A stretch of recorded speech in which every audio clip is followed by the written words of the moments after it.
Eh bien salut à tous, à toutes et entre les deux. Bien sûr, j'espère que vous allez aussi bien que moi. Je voulais vous parler du coup réellement ce que je pense des livres Five Nights at Freddy's. Oui, parce que j'ai arrêté avec Livre à vous, enfin le vrai Livre à vous, vu que comme vous le savez du coup dans le Mew V2, on a du coup Goldman qui a fait des vidéos Livre à vous pour faire qu'au final, non j'arrête pas, mais pour vraiment essayer de faire que les gens croient que Livre à vous a continué ses vidéos et même a fait un partenariat avec du coup notre cher Goldman. Mais donc moi je me suis dit, il faut que je donne aussi mon avis sur les livres en fait. Parce que du coup il y aura eu du Livre à vous dans le Mew V2 et donc là sur le Mew au cube. Et donc pour ça, je veux vraiment vous donner tout ce que j'en pense.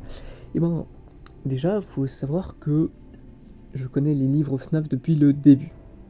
Et c'est-à-dire depuis fin 2015. Donc depuis le tout premier livre. Ce qui est ce Silver Eyes, mais dans sa toute première forme. Que vous avez vu dans les vidéos Livre à vous, je l'ai. Parce que oui, tous les livres que j'ai montrés physiquement dans la série de Livre à vous, ce sont réellement mes livres. Voilà, j'en ai demandé à personne, c'est même pour ça qu'au bout d'un moment, il n'avait plus les livres, parce que j'ai arrêté de les prendre. Pour recontextualiser pour ceux qui ne savent pas, depuis Secret Breach, j'en ai plus rien à faire de FNAF. Voilà.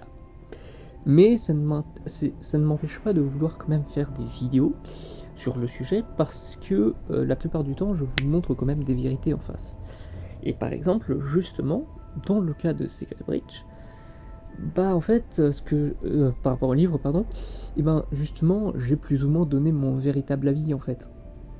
Oui, tout ce que j'ai fait dire à Livre à vous est plus ou moins ce que je pense, à l'exception évidente du fait que je pense que ce soit réel. Donc, tout ça pour dire que donc oui, je connais les livres depuis le début et que, je vais être franc, j'ai adoré les livres au début. Par exemple, The Silver Eyes, c'était mon coup de cœur, c'était mon tout premier lien physique avec la franchise FNAF. Donc, je l'adorais tant, vous pouvez même pas savoir à quel point. Et quand j'ai appris du coup l'annonce qu'il allait y avoir 2 suites en 2017 et en 2018, donc The Twisted Ones et The Force Closet, j'étais aux anges. Et je vais aussi être franc, en 2015 j'avais 13 ans. Le livre m'a pris 2 ans à être lu, je ne déconne pas. Et ça allait. Je trouvais que l'histoire était un peu bizarre, mais ça allait. Mais je me disais, c'est peut-être parce que c'est FNAF. Et au fur et à mesure, bah, les livres ont toujours été de plus en plus bizarres, comme les jeux justement. Et en fait, bah, après les romans, pendant les romans, on a même eu The Freddy Files. Et je vois bien franc, lui, j'ai accroché aussi directement. C'était pas à ce moment-là que j'ai décroché. Mais c'est que du coup, j'avais beaucoup aimé le livre, même si je commençais à voir des erreurs. Ça atteint donc son apogée avec sa suite The Freddy Files Update Edition, qui était encore plus truffée de fautes, et genre où c'en est devenu même aberrant pour la communauté au point que Cowton était et que du coup il a voulu corriger ça, mais du coup c'est n'arrivé que en 2021 avec la version Ultimate. Voilà. Mais à part ça, ouais, ce que je pense par rapport à tout ça, c'est que bah, ce livre est mieux que les autres, mais crée un autre problème dont je parlerai plus tard. Parce que là, jusqu'à maintenant, les livres ça allait. Et ensuite, quand il y a eu les Phaser Fright, je dois bien être franc que quand j'ai vu que c'était des recueils de nouvelles, ça faisait plus histoire, c'était sympa, mais qu'elles soient toutes interconnectées, ça me laissait perplexe. Et ça m'a toujours laissé perplexe avec la suite. Et quand on a eu la collection des 12, faisant que les gens doivent seulement prendre la collection des 12, j'étais bien content d'avoir pris seulement la collection des 4 et après prendre celle des 12. Et pas avoir pris un par un, comme Tristan. Mais j'en reviendrai pour Tristan et ce que je vais penser de ce qui va lui arriver à lui. Parce que oui, faut que je dise les choses, mais ce coup de pute, je pense réellement que c'est un coup de pute. Ouais. Mais par rapport à ça, ouais, je sais vraiment pas quoi en penser en fait. C'est que, à part les Firefly, bah, c'est que c'est trop inégal en fait. Et même l'histoire aboutit. Ouais. Ça a tué enfin Afton, c'est un bon point. Mais. Vraiment, c'est là où je me dis, s'ils font vraiment ça dans les jeux, c'est vraiment ils ont tué Afton comme ça? C'est le big gars, etc. Et ils l'ont tué comme ça? Vraiment? Ouais, je suis pas convaincu. Et donc je pense que très fortement, s'il arrive dans un autre jeu où il meurt vraiment comme ça, mais on va plus y croire en fait. On va pas en prendre au sérieux. Et c'est même pour ça que j'en ai plus rien à faire de FNAF. C'est que la franchise se raconte tellement la même chose qu'elle n'a plus rien à raconter. Je sais pas si vous vous rendez compte en fait. Et là c'est pareil. C'est que je ne sais pas quoi dire en fait. Pour les Tales Force de Pitaplex. Je n'ai pas cherché à les lire. Parce que là où les Firefly, donc on va dire que allez, c'est du coup recommencer des trucs qui étaient déjà dit par le passé. Genre, il y a une nouvelle, c'est FNAF 3 en modifié. Il y a des trucs comme ça, je me dis, mais pourquoi? Et là maintenant, on prend Security Breach qui est hyper buggé, mais pas ça, cut. Et on rajoute des trucs qui auraient pu être dans le jeu. Et on les raconte, ou on fait des nouvelles à peu près partout. Et après, on commence à les canoniser. J'ai inventé le terme de semi-canon. Enfin, il existait peut-être avant, ça j'en sais rien, mais moi je l'ai utilisé, j'en ai parlé avec d'autres gens. Mais de fait, là ce qu'on fait avec le semi-canon, voire la canonicité entière des nouvelles, ça m'inquiète. Bon, je m'en fous un peu, mais je m'inquiète pour ceux qui théorisent comme Tristan, justement. Mais en fait, je m'inquiète sur le fait que je le sentais venir. Ouais, parce que avec le Survival Logbook et du coup elle pointait. En fait, les contenus FNAF intégrés en tant que tels dans la diégèse, je crois que c'est du canon récursif, ça, je crois que c'est ça le terme. Ou moi j'appelle ça aussi de la méta-narration, les méta-jeux et tout ce que vous voulez.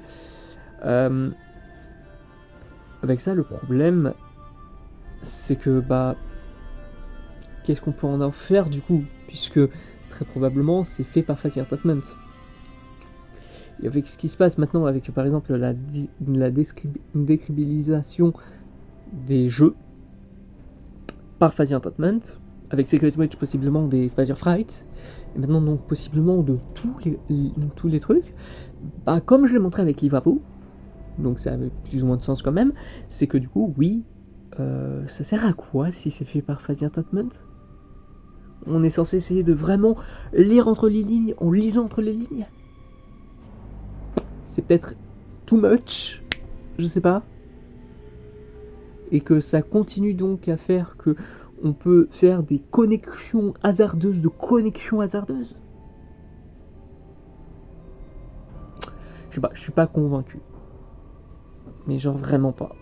Et avec tous ces livres qui sortent au fur et à mesure, il y en a beaucoup trop en fait. J'ai voulu en parler dans la dernière vidéo de Livre-vous sur les livres, mais au final j'ai voulu du coup en parler ici maintenant.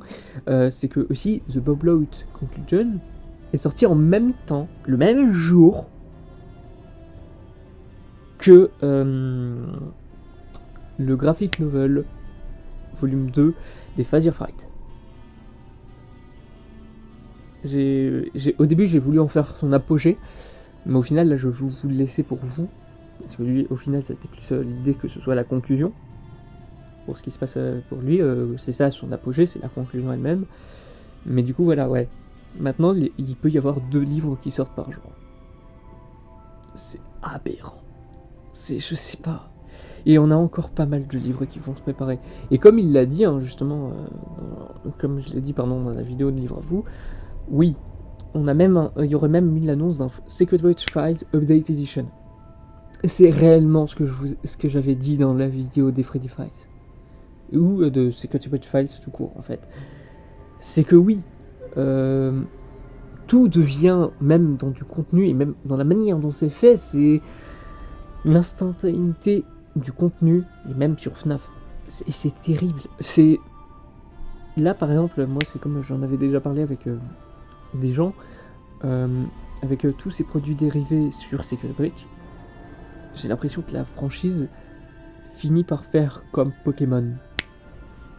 C'est-à-dire que on a un jeu principal qui va être varié en des milliards de contenus, qui sera son arc narratif, et il y aura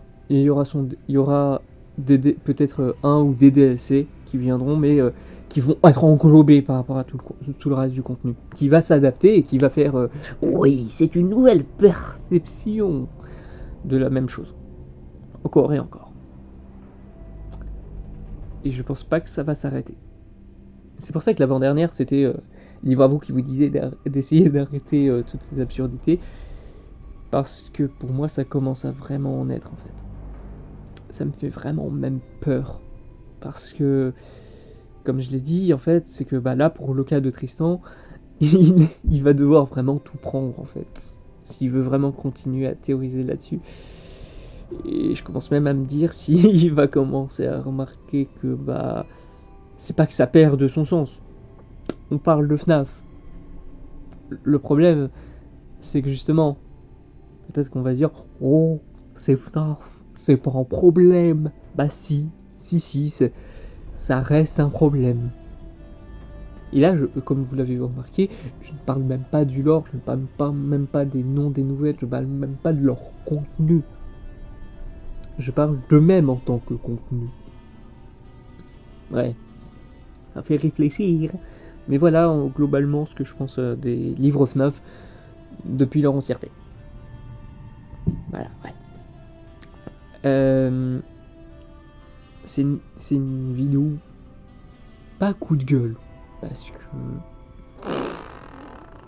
ça me passe à côté. Très clairement, ça me passe à côté. Moi, c'est bon, FNAF.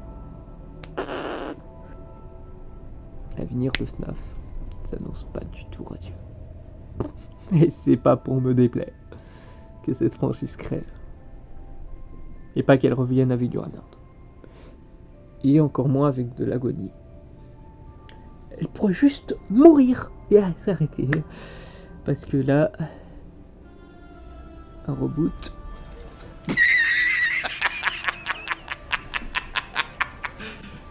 You serious? Merci donc à tous de m'avoir regardé. J'espère que cette vidéo vous aura plu. Et peut-être à une prochaine.